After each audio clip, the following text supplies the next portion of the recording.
Okay, Jonathan, thanks for making time for us today. Welcome to the show. We're excited to have you here as one of our first guests. And today we're going to talk about growth and innovation in B2B SaaS.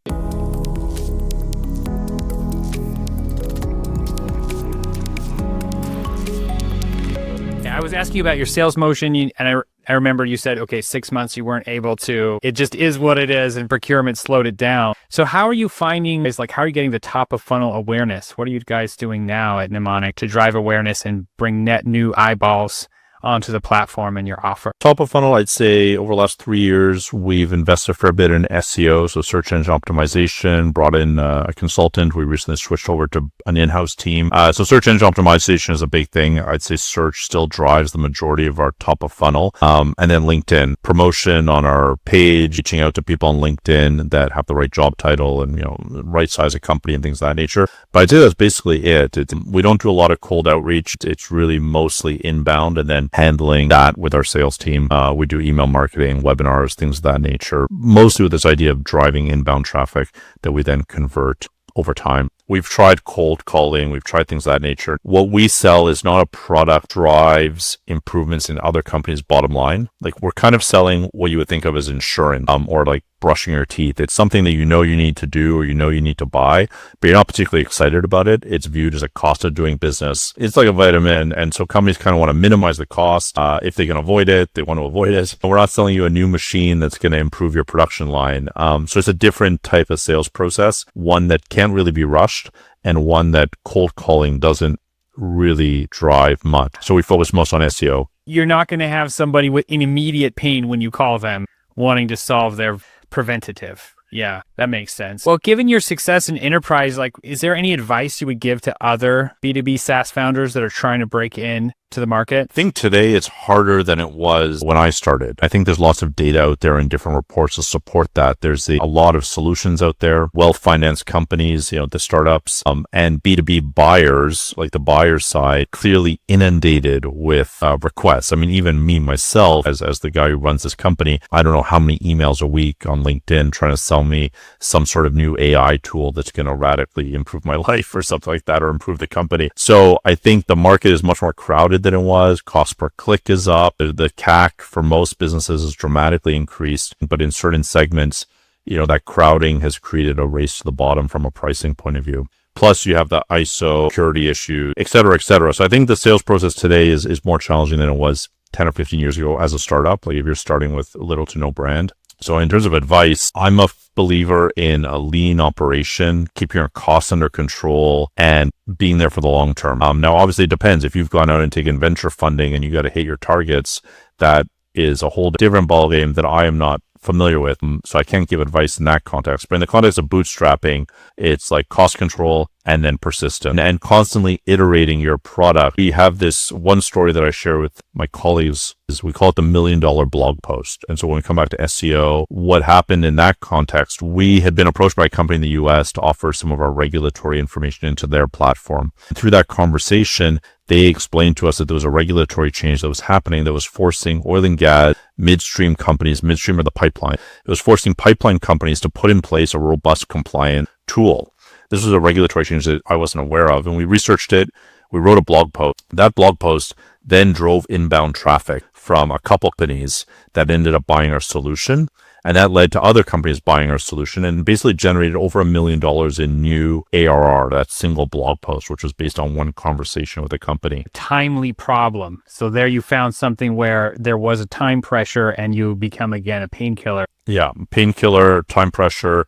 And so I think kind of the lesson I drew from that is you got to talk to a lot of people. Online research, polls, surveys will really not help you that much. It's critical to be constantly talking to people in your industry, both on the buyer side, consultants, experts, and just trying to pick up those golden nuggets where it's like, oh, there's this pain point that I'm hearing about over and over again, and then working on that. So it's just a lot of conversations is kind of my thing, and not being close to new ideas. That blog post not only did it drive new business, but it also pushed the product in a direction we hadn't previously really considered. And I have a few other examples like that. So just talk to lots of people in your space. But the more you're exposed to other real humans who are doing interesting things, the luckier. People with experience, people who've been around the block. Later on in our journey, around 2019, we had overspent in the sense that we were spending too much money and we had to do some downsizing and just fix a few things in the business. And at that time, we went out and hired a strategic consultant who had a lot of experience in our industry. He wasn't a tech person. He had no background in software,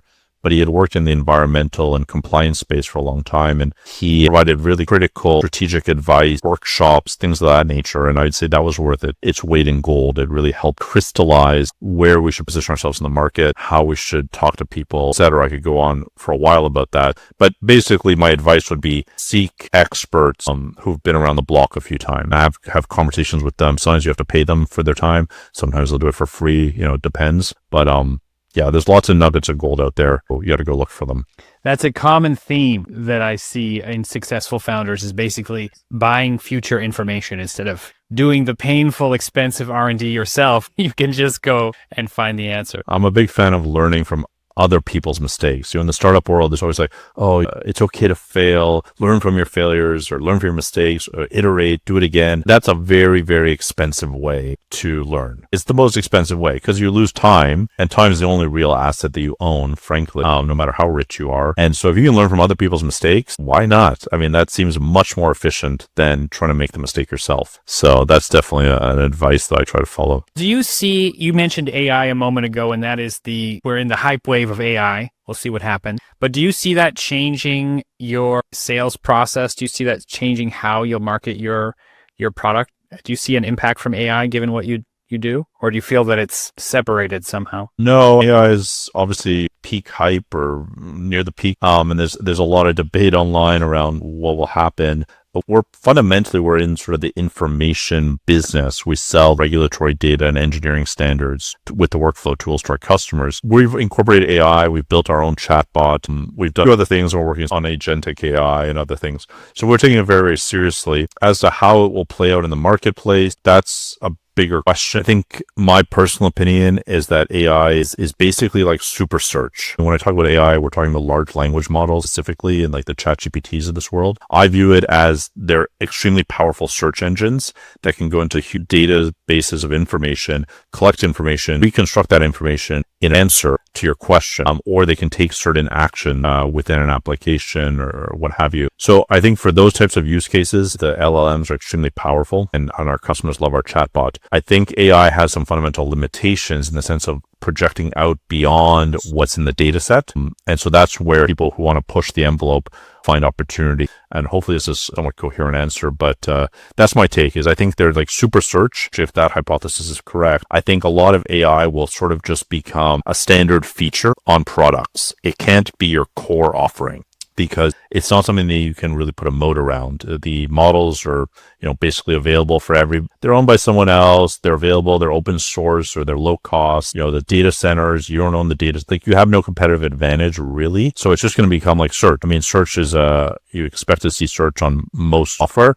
And I think you'll expect to see AI on most software. And I noticed even Google Workspace wasn't able to sell their Gemini product. So they've just packaged it in with the standard Workspace offering. And we're talking about Google. I think they're charging me $1 for a Gemini or something. It's like $1, but originally they were trying to charge like almost double a lot. And we didn't buy it. We're on the Workspace environment. And I think you see the same thing with like the Copilot and GitHub and all that. They're becoming premium features, small upgrades, but they're not the core product. That's my theory, at least. We'll see what happens. My guess is as good as anybody else's, obviously. I'm always curious what will happen with outreach. I see that since these chat tools have come up, there's so much more noise. Like it's easier for everyone to create more volume and 10 iterations of the same idea. So the noise is increased. I wonder if this keeps playing out, is that going to make sales more important? I think it'll potentially if you want to differentiate yourself in the sales world, when you have all these AI tools and bots that allow you to create content on demand, you might have to return to a more human type of approach. In-person conferences, in-person meetings, referrals, things of that nature, because the cold email or even like the voice stuff that you can do with AI now, it's once something becomes ubiquitous and free or nearly free,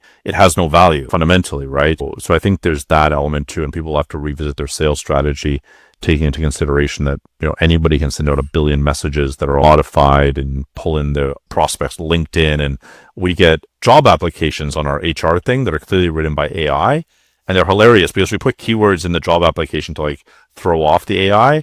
And often we get these responses that like, hey, I'm applying for this position of, software developer who goes to the bathroom really often or something like that, because we've put it in the job ads. And we've had job candidates where we're doing the interview and very clearly they have ChatGPT open and they're searching for answers talking to them. So I think that things are changing. But at the end of the day, it's humans. Humans buy from humans. Humans are making products that other humans are using. So you got to keep that in mind for everything you do, I think. I agree. And I predict we're going to have more humanness is going to be necessary to get deals over the line in B2B SaaS. One question I have for you is, how has the product evolved since you started? It's been quite some time that you've been building this. And can you give me an idea of how, your concept of what people needed has morphed over these years? The product has changed a lot since we started. So when we started, the core was environmental regulations with fairly large amounts of analysis of those regulations that were written by experts. So think of it almost as like a textbook. And that's what we started with. The problem with that was twofold. One, people don't want to read a textbook. And two,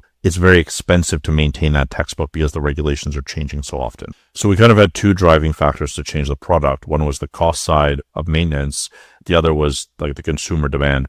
So over time, we kind of reduced the amount of analysis and invested more in workflow tools and in basically a toolkit to help manage the information. We also changed the pricing model, and we then started expanding out of environmental compliance into other types of areas, so occupational health and safety. And today, 16 years later, we cover a wide swath of regulations. So everything from like insurance companies that need to comply to insurance regulations, power transmission companies that need to comply to power transmission regulations. So basically, if you think of your universe of all the regulations out there, in Ontario, Canada, just as an example, there's about 3,500 active, like enforced regulations right now. So a company in Ontario theoretically should look at all 3,500, figure out which ones apply to them. So we've expanded that box of coverage over the years and invested more and more in workflow tools to help people manage the information. And throughout this journey, in addition to like product, we're still getting feedback from the customers, and we're finding, I think there's a good Steve Jobs video out there where he talks about the mistake that so many companies make is they think that the idea is everything. And I know we talk about this in the startup community a lot. So you get a great idea, you execute it, you make $1 billion. That's just not how it works. It's so much back and forth with the customers, small adjustment here, small adjustment there. This doesn't work, yada, yada, yada. Remove things out of the app. So it's this constant adjustment that keeps going on. But I'd say workflow tools were a core thing. And then the other thing we did that I think is a bit maybe particular for a bootstrap company is we've done 5 acquisitions of other businesses. I saw that Document Center and a few others. Yeah, Document Center was the most recent one, and we did 4 prior to that. And so back in 2013, when we come back to the sales cycle sort of discussion, because the sales cycle is so long and painful, we said, okay, well, what are other ways we can grow? And one of the ideas was let's try and consolidate the various small players in the market or do acquisitions. And so we started down that path. And we've done 5 acquisitions so far, and we're working on some other one. But basically, not only do you rapidly increase the number of clients you have by acquiring another business, we also would intentionally take the best parts of those businesses and roll them into our product. So we do move all the clients onto our product. We have one brand, one, marketing, everything. But we've taken bits and pieces from all these companies and created a bit of a Frankenstein, if you will. We've taken the bits and pieces that really worked well for those companies and added them into our platform. And so that was another way that we evolved the product a lot over the years. So you got this feedback that is direct from the customer and then also indirect because it worked for these other companies. So therefore, it should work for us. I'd say that's, at a high level been the kind of the process. But again, it's a million small adjustments. It's not some magical idea and then, oh, boom, like we're off to this kind of deal.